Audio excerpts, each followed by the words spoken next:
illustrations and a bunch of stickers of the sound effects used in the manga. JoJo's is known for its sound effects and other visual elements. And these sound effects, I think, are some of the most popular ones. I can't read them, but I know they're definitely some of the more famous ones. Like a lot of other mangas and animes, when they parody JoJo's, one of the main things they'll do visually to show that they're parodying it is using JoJo's style of sound effect fonts. I would love to use those stickers, but I'd be so scared of them getting dirty or wrecked if I put them on like a notebook or my 3DS. Some manga panels.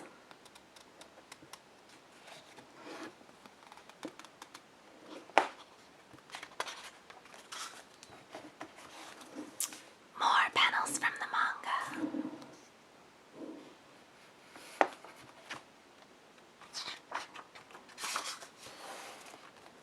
Color illustrations. Josuke from part 4. Jotaro from part 3. Jolene from part 6. We also have Giorno and I think Jonathan. I think these are just some character profiles. And the cast of part 5 of JoJo's at the bottom. All the main boys.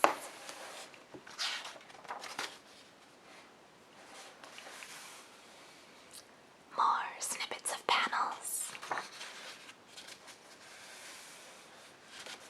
This one's interesting. So, the first time JoJo's is ever published in Shonen Jump. This is the illustration they used on the cover, I believe. So the first little bit of JoJo's anyone ever got to see. With Jonathan, Dio Brando, and Danny. A figure of one of the characters. Color illustrations. I just love the colors he uses. They're always so bright and vivid.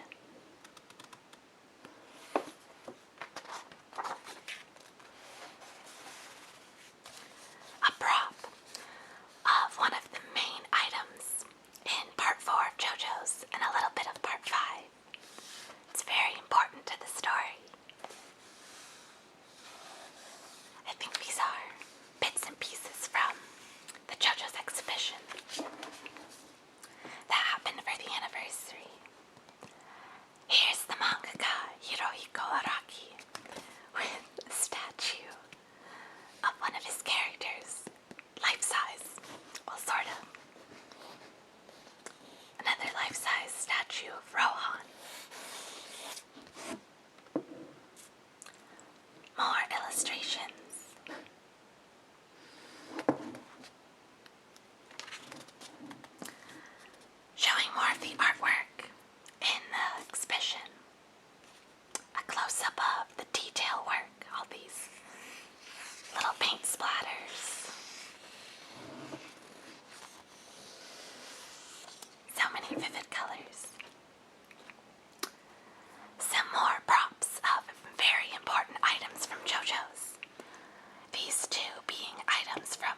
little shaky at any point.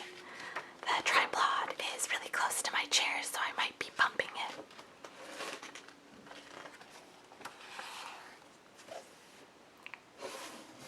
Here we have a Rocky with someone else who I'm not really familiar with. There he is working on his manga. A shot of his studio. An unfinished page. Some of the tools he uses. There he is, working away.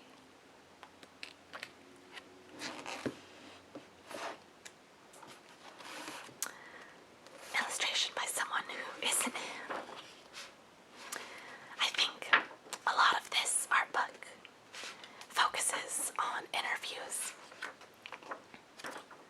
So while it doesn't necessarily have as much visual content, it still is pretty interesting, if you could read it.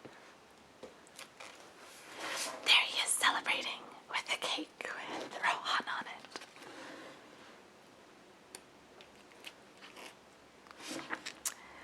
There's always this ongoing joke about the mangaka that he never ages. Because he started sometime in the 80s and he's like 52 now. And in side-by-side comparison photos, he pretty much looks the same as he did back in 1987.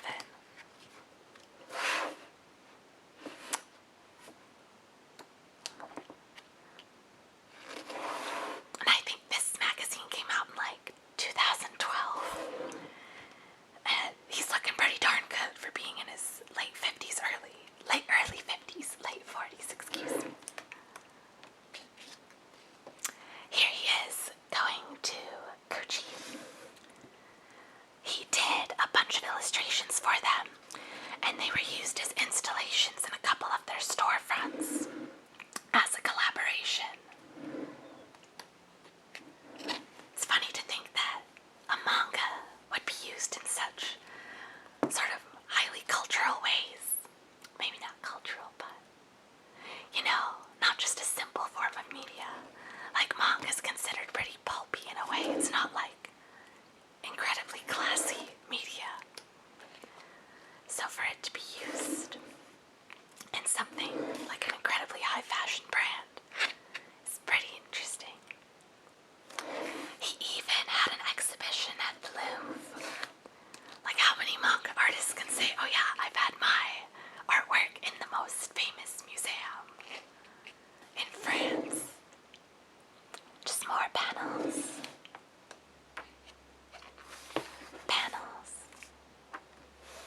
illustration book, JoJo A-Go-Go, covers parts 5 through 7, I believe. And there's, I'm just gonna take the dust jacket off so it doesn't get scuffed.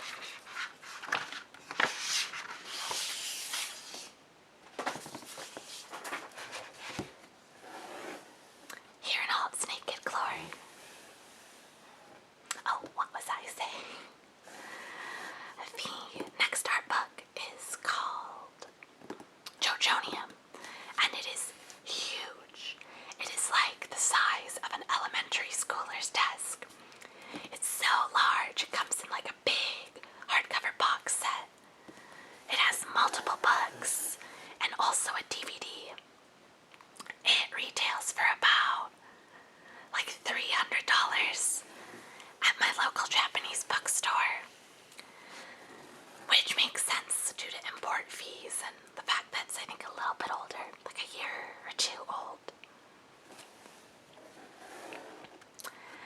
And it's huge and glorious, and I want to own it someday, but it's so hard trying to convince myself to drop that much money on an art book collection, even though art is incredibly important to me.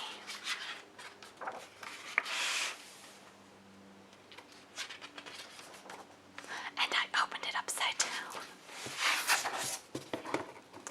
That's the cover.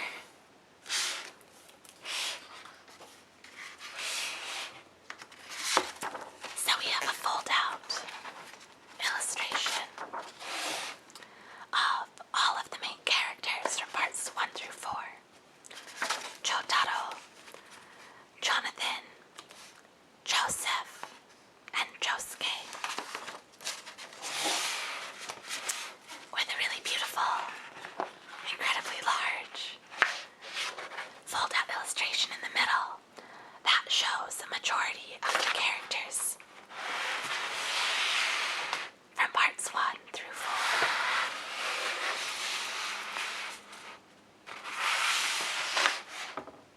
Araki loves bold, jewel-toned colors, lots of rich blues, greens, and he loves orange. The main boys, once again.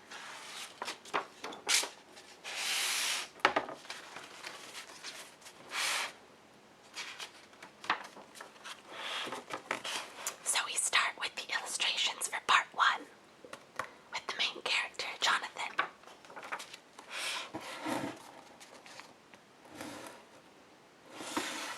The first part takes place in late 1800s England. Even though they don't necessarily dress like it. Araki's not necessarily known for his historical accuracy. And we're already on to part 2 with Joseph. Part 2 is definitely one of the wilder plots, even though they're all insanely ridiculous. They start out in New York, and they end up fighting vampires from like ancient Mayan or Aztec cultures. And they go around the globe fighting these ancient vampires and also Nazis. It's like Indiana Jones on steroids. As you can see, these illustrations from the first part, the characters look way different than in later parts.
most notable for being the first part that started using stands over hem-on powers.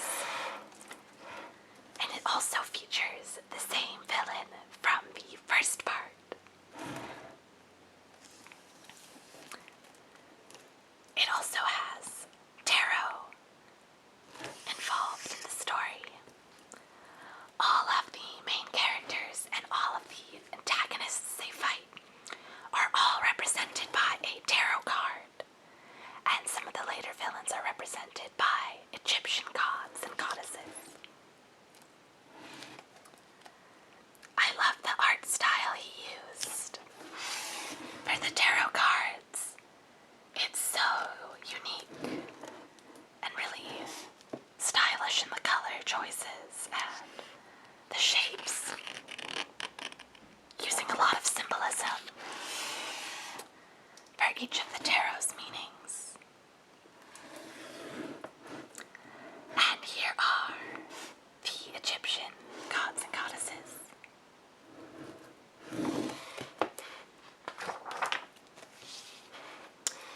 The main cast. Well, main cast missing one character. Lots and lots of Jotaro, who frankly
understanding the generational elements in the story, because all of the main characters are related to the first part's protagonist, and a lot of the sidekicks are related to a character in the main part. So it's nice to just see a little flowchart. The next section of the book is all character profiles and information about the manga, like key elements and encyclopedias. I really wish I could read it.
mangas do that nowadays.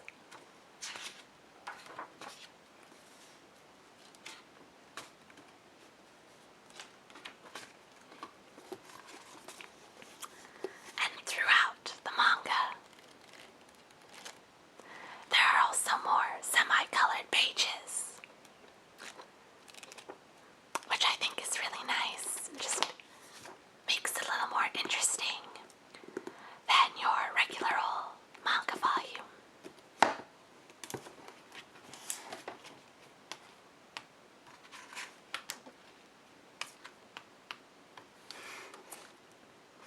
And just some information in the back.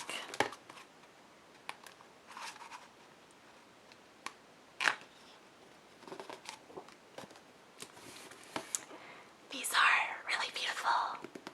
I think they just released the second English volume, and I'm definitely going to be picking that up soon because it's a great way to support the manga and to show that Western audiences do care about JoJo's, which will hopefully mean more translations, because it's so hard to get some manga for a certain series in English. Like, you can easily read it translated online, but it's nice to have physical copies. So it's nice to get that. If you're a big fan, definitely recommend these. The covers have this nice matte finish, whereas the illustrations are glossy.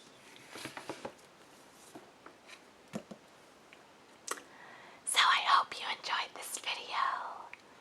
I hope it was a good little look into the JoJo's world. I tried my best to avoid any spoilers. I'm pretty sure I didn't spoil anything.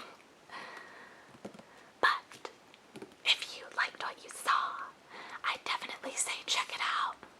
If you love big, epic stories with lots of fighting, really cool characters and battles, then this would definitely be something you enjoy.